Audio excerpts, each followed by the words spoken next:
18th exposition of the Sacred Relics of St. Francis Xavier have concluded with an overwhelming response from devotees, pilgrims and people from across the world.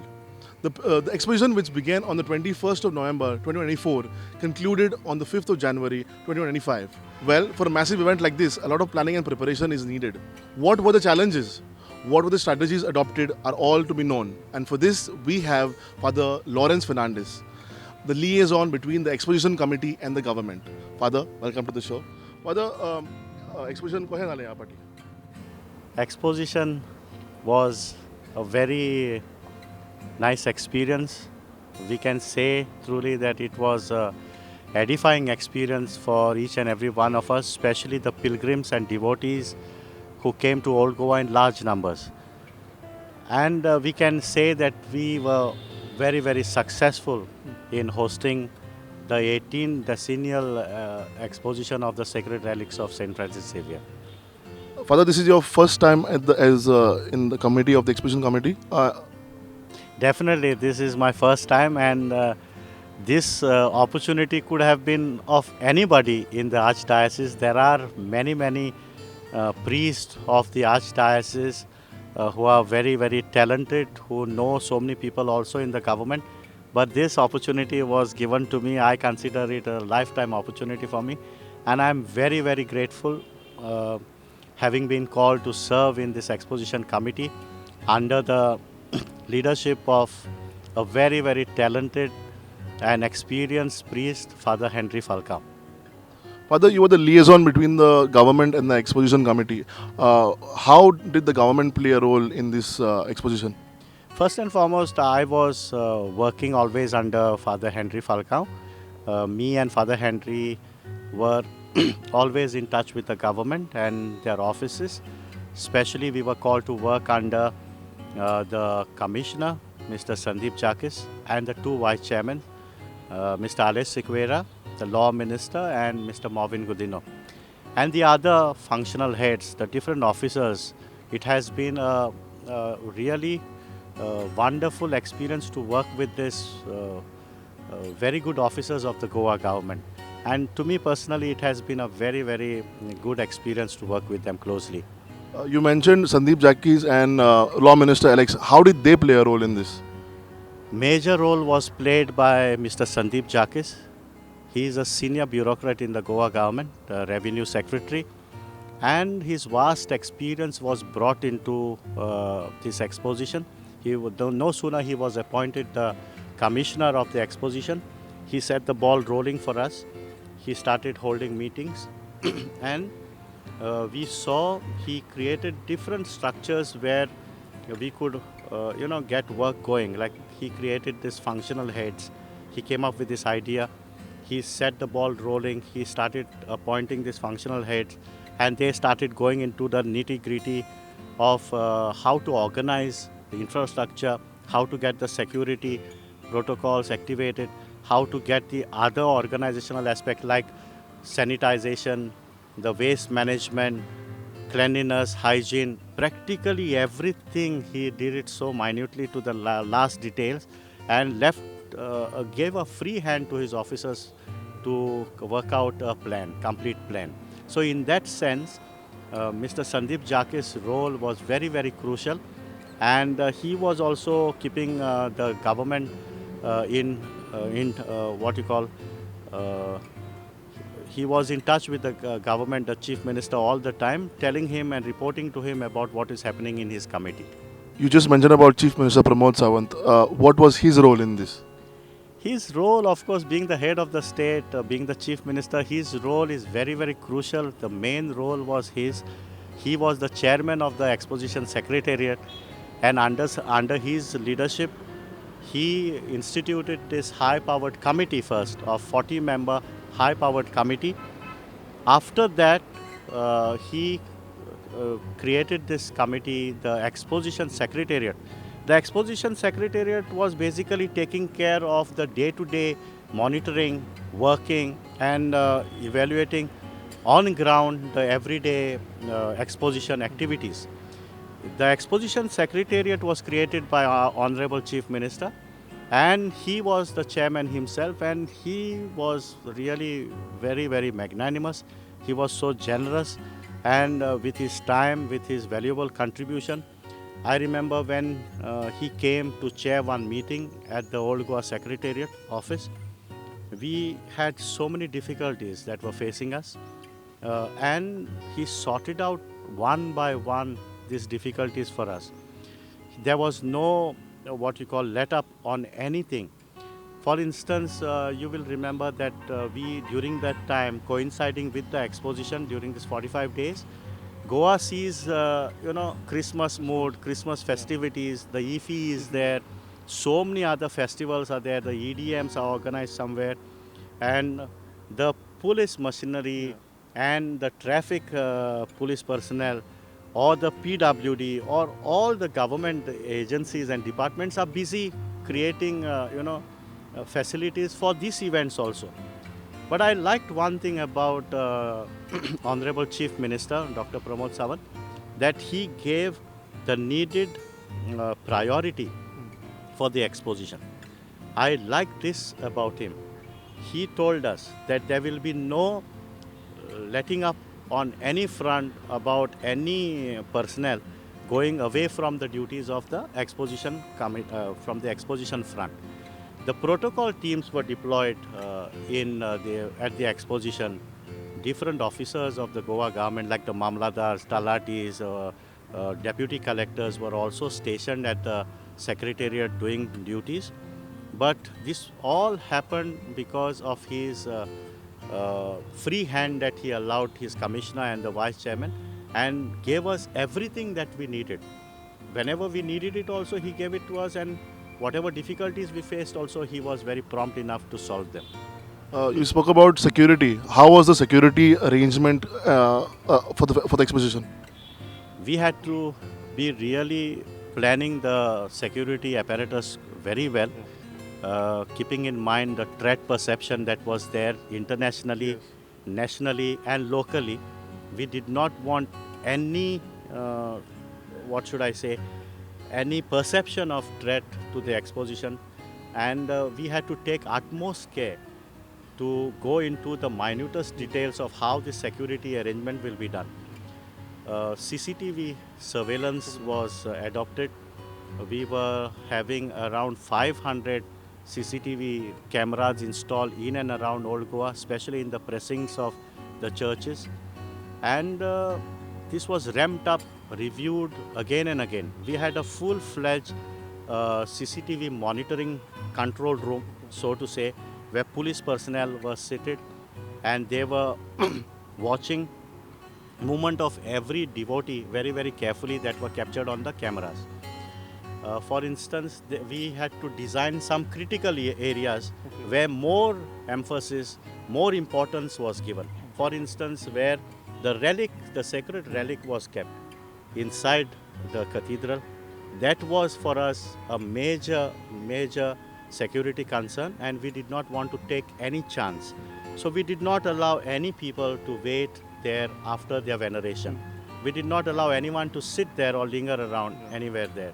So those type of steps were taken in the cathedral, in the basilica, in and around Old Goa. Everybody was activated, especially the police station. The Old Goa police station was on, so to say, kept on high alert all the time, supervising, monitoring. SP North was monitoring the entire apparatus, police apparatus, uniform police personnel. And SP Security was taking care of the inner cordon in the church, especially the Sec Cathedral and the screening machines. Then there was traffic police personnel who had deployed staff in large numbers to make sure that it is a very, very smooth and a secure place. The Old Goa had become a fortress, I can say. Planning is done now. What are the challenges faced by y'all? The challenges, every day we were encountering new challenges. First challenge was not in our hands at all, that was rains. We had rains and every time it would rain, our work used to get delayed. We used to wonder whether, it would all be jeopardized by rain. if you remember, on the 2nd, Yeah. on the 2nd of December, we had a cyclone, threat of a cyclone Yes. that would hit us. So government came along, the Exposition Secretariat came along with a plan. That night saw us working quite late in the night. The PWD department, Sandeep Jacques was present himself personally, Father Henry was there, and many of the government departments had converged on Old Goa to see if it rains and if this cyclone had to hit us, then there would be water in the pandal coming from different directions, and it would pose a big problem to the people who are attending masses. Then all the veneration queues would be disrupted. We had to take into account so many other factors, like we had confessions outside. So this confessional place also would see a lot of water coming in. Our pilgrim village was there. Yes. You know, that was all makeshift, and people were already there. And we had to take into account all this and really keep a contingency plan ready. And we did it on the 1st, and the 2nd we did not see any rains. And on the 3rd, on the day of the feast, we saw so many dignitaries coming, and we were really afraid that it would rain again. So many other parts, different parts of Goa saw rains, Yes. but miracle of St. Francis Xavier, it did not rain in Old Goa. Till the last, it has not rained in Old Goa during the period of this exposition. We are grateful to God, for otherwise we would have had this situation. The second situation we were prepared for, or is any kind of emergencies, because so many people were converging in one place. We could have had medical emergencies, fatality on the pressings of the churches. We could have had so many problems, like so many people maybe agitating, getting angry with something going wrong. So we had to be always on our toes to see, review and evaluate everything that we had put in motion. Planning such an event obviously require a lot of funding also. Was there adequate funding from the government, and how much was spent for the exposition, if you can give us any account? I really don't know how much is spent. That is not for us to answer, because from our side, the church, I would like to make it clear to you. Whatever was needed, we placed before the government. But it was the conscious decision of the committee that we will not burden the state exchequer unnecessarily with any infrastructure, anything that would not be used or utilized fully. So we had made it clear to ourselves that the church will ask only what is needed and necessary. So that way we could prioritize our work. But many things came in the last moment. We could not plan it so well also, so we were always, going with this request or that request at a later stage. But these requests were not very big in nature. So government was, especially the Honorable Chief Minister and Sandeep Jacques, were very kind enough to accommodate our request. Talking about finances, the government will be able to explain to you how much has been spent for the exposition. But I can say categorically that we were given everything what we needed. Especially, I will tell you something that really pleased me personally, because I was also interested to know what preparations are made by the government with regards to this. Food of the police personnel. Food that was distributed to police personnel, the medical staff deployed, the fire brigade personnel, and the other staff. The food that was distributed was brought on the site for lunch and for breakfast and whatever was of good quality. Secondly, the barracks that were created for the police personnel to stay were nicely done. I could see many police personnel sleeping during their off duty. One old police officer told me, he said, I have been for many expositions and this is the first time I see a nice accommodation facility prepared and given to us. Then we had also nice facilities created for every police personnel, be it police personnel, traffic police personnel, whatever their departments needed. For example, whatever PWD needed, it was given to them. Whatever traffic police personnel needed, that was given to them. So there was no shortfall of anything. There was no cutting down of anything that would, hamper the operations of the during the exposition. So in that way, government has spent whatever that was required, and we from our side, from the side of the church also, whatever demands were there, I won't call them demands, whatever we had proposed to them, they were totally accepted by the government. Few days back, Minister Bhavin Kudino said around 7.5 million pilgrims had attended the exposition. What is your final count? What is the final count of the pilgrims attended? Few days back, Alex Xavier also made a categorical statement about visiting pilgrims, devotees and the tourists who have thronged old Goa. He had said barely 5 days remaining for the conclusion, 5 or 8 days remaining to conclude the exposition. He had put the count to 75 lakhs. I feel we have touched 80 lakhs by the end of the exposition closing ceremony. I think that's where we are. We got there, 80 lakhs. What were the specialities for the 18th exposition? Specialities and the highlights were many. Just to mention a few. First of all, the Church Exposition Committee gave a lot of emphasis for the sick. Sick persons traveling, visiting us from Goa, elsewhere, different countries. So we had to think a lot about how to facilitate their entry and how to smoothen the veneration for these disabled people. So we came out with the concept of PWD counter. Details of this, how it will be operated, was sent to the parishes. We distributed passes in the different parishes in Goa. So that way, we were able to take care of the people who are sick, disabled in Goa through our parishes.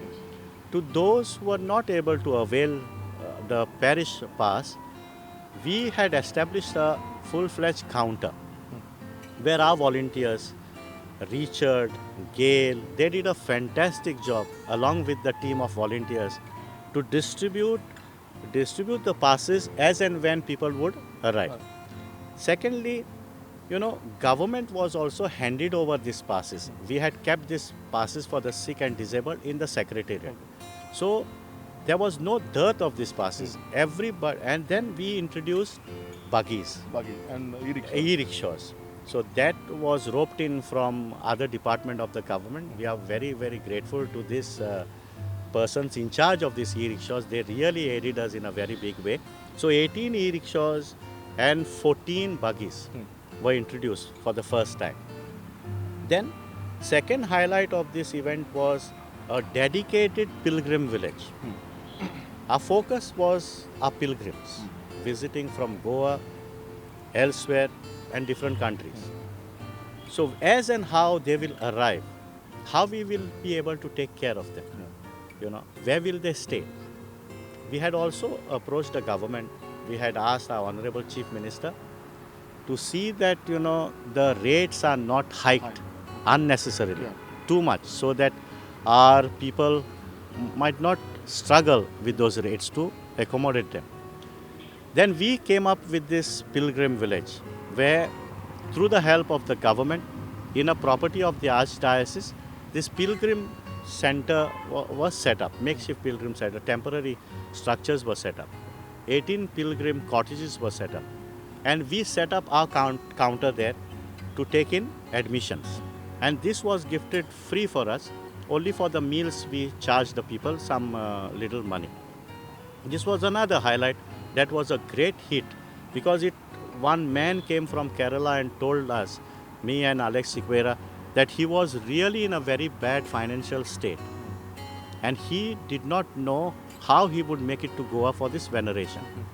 So he was having tears in his eyes and he told us that this facility made it happen for him, that he could avail this, and he was so very happy. So imagine so many people expressing to us through different news channels that they were happy with these pilgrim villages. Our different houses, religious houses also, we must not forget this. In Goa, all the religious houses practically put their houses open for the pilgrims to stay. That's really nice. So many people, like Pilar, we opened the houses, different religious houses opened their houses for pilgrims to come and take away the load that would come on old Goa. Then we have a big retreat center at Cruz dos Milagres where Father Henry is there. That was also occupied throughout. So we would be able to take care of this, but specifically another highlight if we talk, it would be the pilgrim village that comes to our mind. The third highlight was the procession. Beautifully organized opening day procession with the queue marshals walking side by side along with the casket of St. Francis Xavier. That really added a nice flavor, nice organized way of working for the opening ceremony and the closing ceremony. Nice brass band was introduced, and to the tunes of this music played by one of our priests only, the procession marched on. Then another highlight was the cleanliness aspect that we took into account.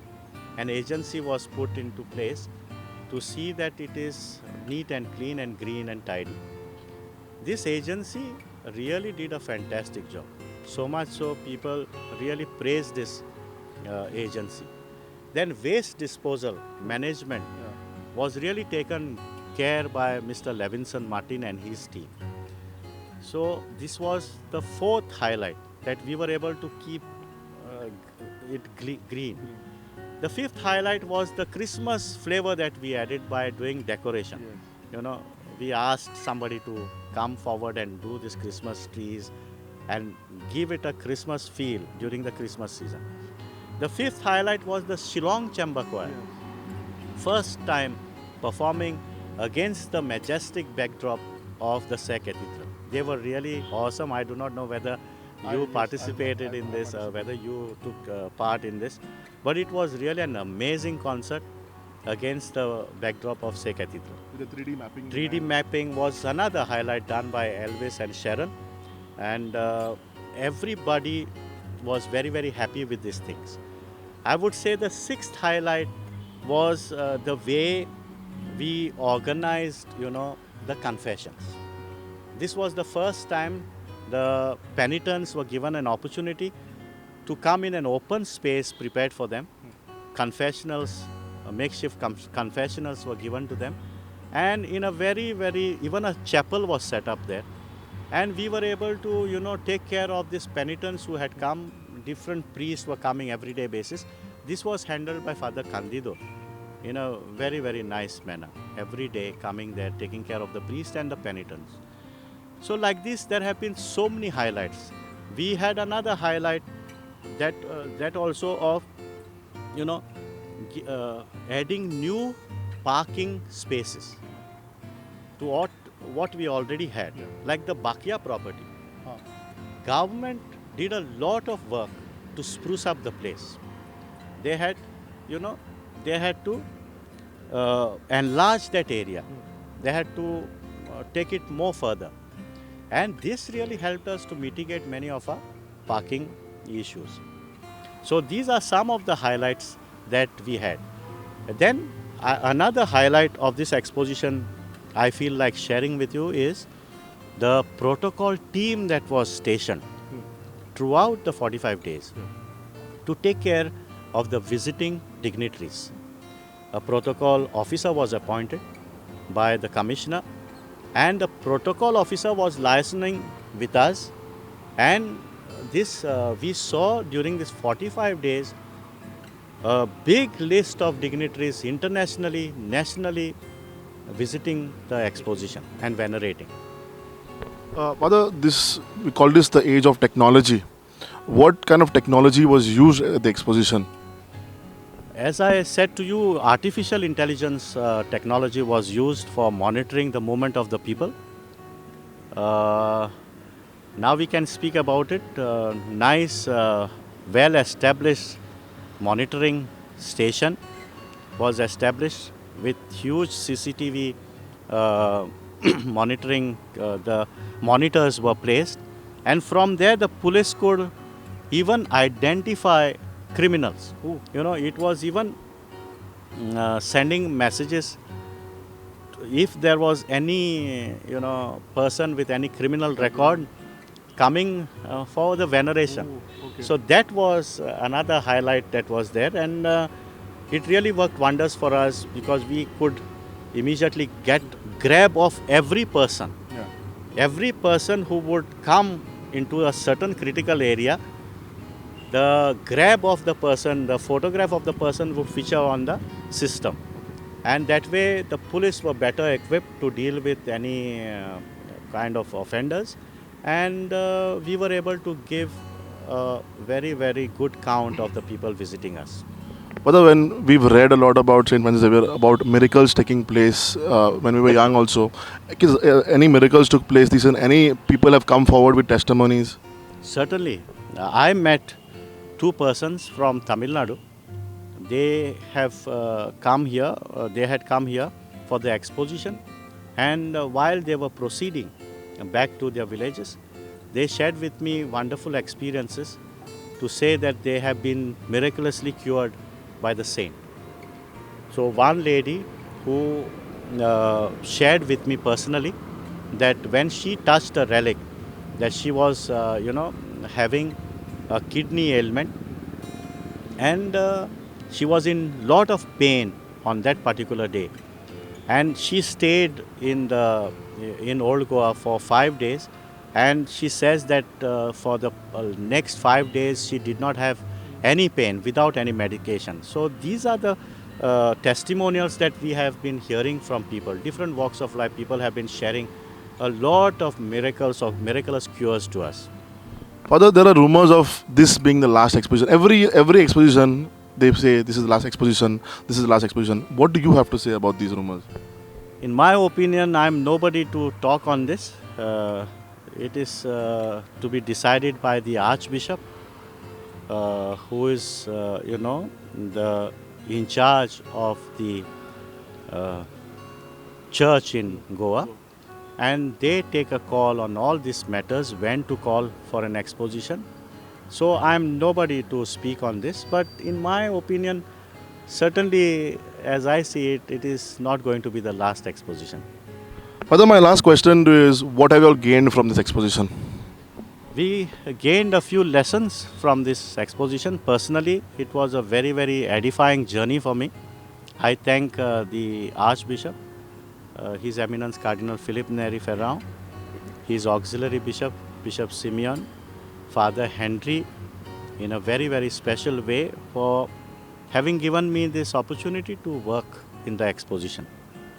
It could have been anybody's opportunity, but it was mine. So then a few lessons to take home is that if we collaborate with a positive spirit and really go an extra mile to accommodate, adjust, and to work closely with the government of the day. Government also plays a crucial role, as we have seen, to organize and to give to us the things that we need. This is what is my lesson, first lesson, that we need to engage the government. We need to engage the government, constantly be talking to them about what we want and how we want that to happen, and to come also that extra mile to meet the government somewhere. This openness was there. The second lesson that I found was a very good collaboration between the exposition committee and the government. I can't recall any crossword in the meetings. These meetings were always very, very cordial. They tried to accommodate whatever or allay our fears. And it was vice versa. We also tried to see how we can, take a certain things from what they were also proposing. They also proposed a few changes, which after discussions with our committee members, we said yes to those changes. It was not easy. And government also, the committee also said yes to many of the things which were not really easy for them. For instance, the government committee also had difficulty with the way we were organizing the procession because of security concerns and things like that. But then we had to allay their fears, and they only helped us to better organize the veneration and the queues and the other things of the closing and the opening ceremony. The third lesson is a spiritual lesson, that we Goans must live in harmony, spiritual harmony, communal harmony. Yes. This I saw, experience on some days. I could see majority of the people venerating were of different religions, not necessarily Christians. So I was wondering to myself, Saint Francis Xavier is a great unifier. He can bring people from all walks of life together, different countries, different cultures, speaking different languages. And this was a great lesson for me personally as a priest, to work for communal harmony. Always. To see not what divides us, but to see what unites us. As a priest and as a religious, I have more responsibility to work towards this, to take from different people and to, walk with them an extra mile. So this was my third lesson. The fourth lesson, of course, is on the side of organization. We need to plan things well, and we need to also leave everything, once we have done everything, in the hands of God. And God rescues us, stands by us, gives us His grace in every difficult situation. This has been a wonderful experience for all of us working in the committees and for our people who have visited us. Father, thank you so much for joining us. It was a pleasure meeting you and talking to you. Thank you. And thank you for giving us so many insights. Till then, keep watching Prudent.